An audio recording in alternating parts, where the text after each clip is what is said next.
Let me ask each of you the same question, and you've got a minute to answer, and we'll go in reverse order. Stuart, starting with you and coming back towards John. Are you optimistic? Absolutely. I think the research evidence out there tells us there's a huge number of things we can do. I think we're making great strides in translating that research evidence to the agencies.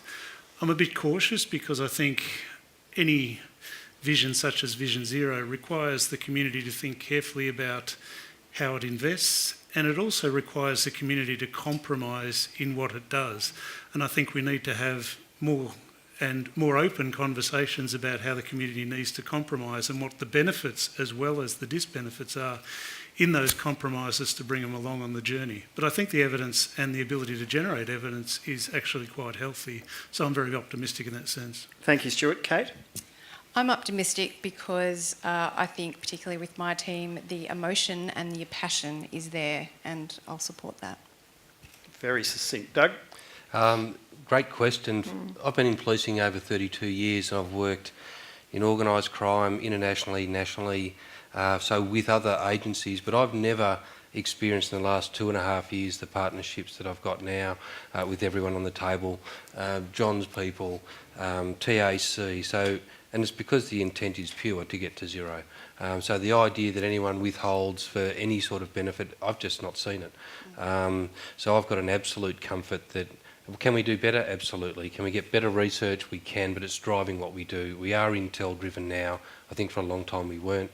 But I've got an absolute comfort that with the partners that you've got in road safety, that will continue to make dividends. Thank you, Joe. I'm optimistic because Stuart is. So,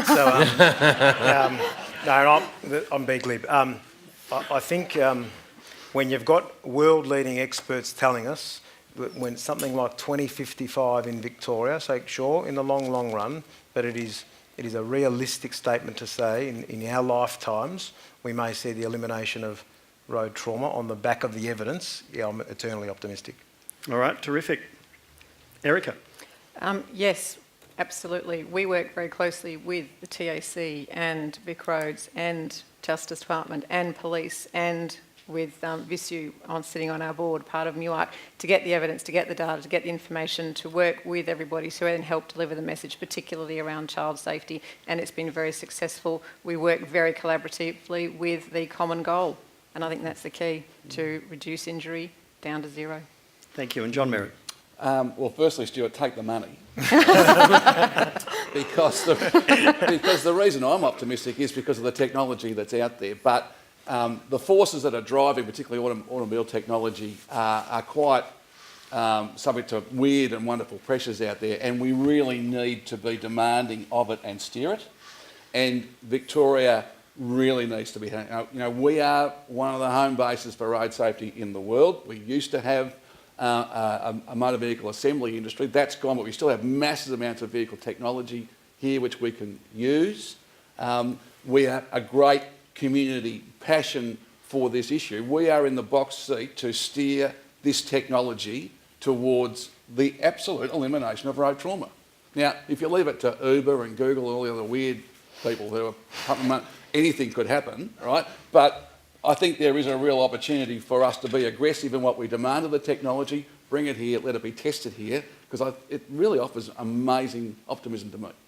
Ladies and gentlemen, John Merritt, Erica Edmands, Joe Calafiore, Doug Fryer, Kate Houghton and Stuart Newstead have been incredibly generous and frank in the public interest tonight. Could you thank them all?